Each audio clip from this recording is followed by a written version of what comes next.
ನಮಸ್ಕಾರ. ಸದಾನಂದ ಬಾಬ್ನಿ ಯೂಟ್ಯೂಬ್ ವಾಹಿನಿಗೆ ಸ್ವಾಗತ. ಪ್ರಭಾಕರ್ ಕೋರೆ ಮಗ ಅಮಿತ್ ಕೋರೆ ಬೆಳಗಾವಿ ತಾಲೂಕಿನ ಕಲ್ಲೇಹೊಳೆಯಲ್ಲಿ ಅಕ್ರಮವಾಗಿ ಭೂಮಿಯನ್ನು ಖರೀದಿ ಮಾಡಿದ್ದಾರೆ. ಅಲ್ಲಿ ಮಾಜಿ ಸೈನಿಕ ಆತನ ಭೂಮಿಯನ್ನು ಖರೀದಿ ಮಾಡಿದ್ದಾರೆ. ಹೀಗಾಗಿ ಅಲ್ಲಿ ದೊಡ್ಡ ಪ್ರಮಾಣದ ಹೋರಾಟ ನಡೀತಾ ಇದೆ. ಅಲ್ಲಿ ಅಮಿತ್ ಕೋರೆ ಸೆಕ್ಯೂರಿಟಿ ಹೆಸರ ಮೇಲೆ ಗುಂಡಾಗಳನ್ನು ಬಿಟ್ಟು ಮೊನ್ನೆ ಧಮಕಿ ಹಾಕಿದ್ದಾರೆ.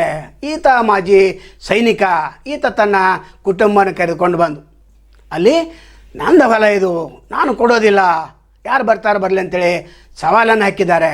ಕೋರೆ ಯಾವ ರೀತಿ ಇದನ್ನು ಪರಿಗಣಿಸ್ತಾರೆ ಕಾದು ನೋಡಬೇಕು. ಯಾಕಂದರೆ ಕೋರೆ ಕಳೆದ 30 ವರ್ಷಗಳಿಂದ ಕೇಲಿ 4 ನೌಕರರನ್ನು ಭೂಮಿ ಖರೀದಿ ಮಾಡಲಿಕ್ಕಾಗಿಯೇ ಇಟ್ಟಿದ್ದಾರೆ. ಎಲ್ಲೆಲ್ಲಿ ಭೂಮಿ ಇರ್ತೈತೆ ಅಲ್ಲಿ ಕೋರೆಗೆ ತಿಳಿಸ್ಬೇಕು. ಕೋರೆ ಭೂಮಿ ಮತ್ತು ಪ್ಲಾಟ ಎಲ್ಲಿ ಖರೀದಿ ಇದೆ ಅಲ್ಲಿ ಈತನ ಕೈವಾಡ ಇದೇ ಇದೆ. ಅನೇಕ ಕಡೆಗಳಲ್ಲಿ ಈತ ಭೂಮಿ ಖರೀದಿ ಮಾಡಿದ್ದಾನೆ. ಆದರೆ ಆ 4 ನೌಕರ ಪಗಾರ ಮಾತ್ರ ಕೇಲಿ ಮಾಡ್ತಾ ಇದೆ. ಇನ್ನು ತನ್ನ ಏನು ಪ್ರಭಾಕರ್ ಕೋರೆ ಸೌಹಾರ ಸೊಸೈಟಿ ಇದೆ ಅಲ್ಲಿ 55 ಶಾಖೆಗಳಿವೆ. ಇಲ್ಲಿ ಕೂಡ ಕೇಲಿಯ ಅಕ್ರಮನ ವರ್ಗಾವಣೆಯಾಗಿದೆ. ನಂತರ ಇನ್ನೇನು ಹೇಳ್ತಾನಂತಂದರೆ ಇನ್ನೂ ಕೂಡ ನಾವು 30 ಶಾಖೆಗಳನ್ನು ತೆಗಿತಾ ಇದ್ದೇವೆ. ಅಂದರೆ ಕೇಲಿ ಏನು ಲೂಟಿ ಹೊಡೆದ ಡೊನೇಷನ್ ಹಣ ಇದೆ ಇಲ್ಲಿ ವರ್ಗಾವಣೆ ಆಗ್ತಾಯಿದೆ.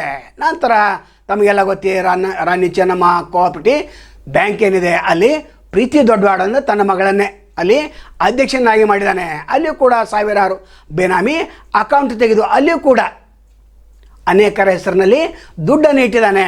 ನಂತರ ಈತನ ಇನ್ನೊಬ್ಬನ ಮಗಳು ದಿತ್ತಿ ಆರಾಧ್ಯ, ಈಕೆ ಹೆಸರ ಮೇಲೆ 1,000 ಕೋಟಿ ಜ್ಯುವೆಲರ್ಸ್ ಇವೆ. ಅಂದರೆ ಡೈಮಂಡ್ ಬಿಸ್ನೆಸ್ ಮಾಡಲಿಕ್ಕೆ ಒಂದು ಅವಕಾಶವನ್ನು ಕಲ್ಪಿಸಿಕೊಟ್ಟಿದ್ದಾನೆ. ಈಗ ಅಮಿತ್ ಕೋರೆ ಹೆಸರ ಮೇಲೆ ಭೂಮಿಯನ್ನು ಖರೀದಿ ಮಾಡ್ತಾನೆ. ಸೌದತ್ತಿ ತಾಲೂಕಿನಲ್ಲಿ ತಮಗೆಲ್ಲ ಗೊತ್ತಿದೆ ಶಿವಶಕ್ತಿ ಸಕ್ಕರೆ ಕಾರ್ಖಾನೆ, ಅದು 200 ಕೋಟಿ, ಇನ್ನೂ ಕೂಡ 200 ಕೋಟಿ ಹಣ ಇಟ್ಟು ಅಲ್ಲಿ ಅದನ್ನು 15,000ರಿಂದ 30,000 ಮೆಗಾವ್ಯಾಟ್ವರೆಗೆ ಅದನ್ನು ಹೆಚ್ಚಳ ಮಾಡ್ತಾ ಇದ್ದಾನೆ. ಒಟ್ಟಾರೆ ಕೋರೆ ಆಸ್ತಿ ಮತ್ತು ಆತನ ಬೇನಾಮಿ ಆಸ್ತಿ ನೋಡಿದರೆ 2,000 ಕೋಟಿಗಿಂತ ಹೆಚ್ಚಾಗ್ತದೆ.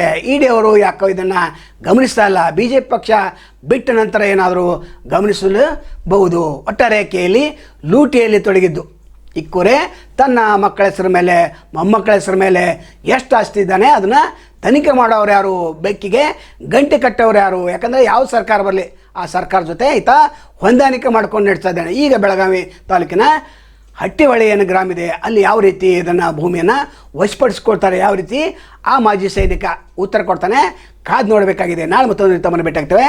ಅಲ್ಲಿವರೆಗೆ ಎಲ್ಲಿ ಶುಭವಾಗಲಿ. ನಮಸ್ಕಾರ.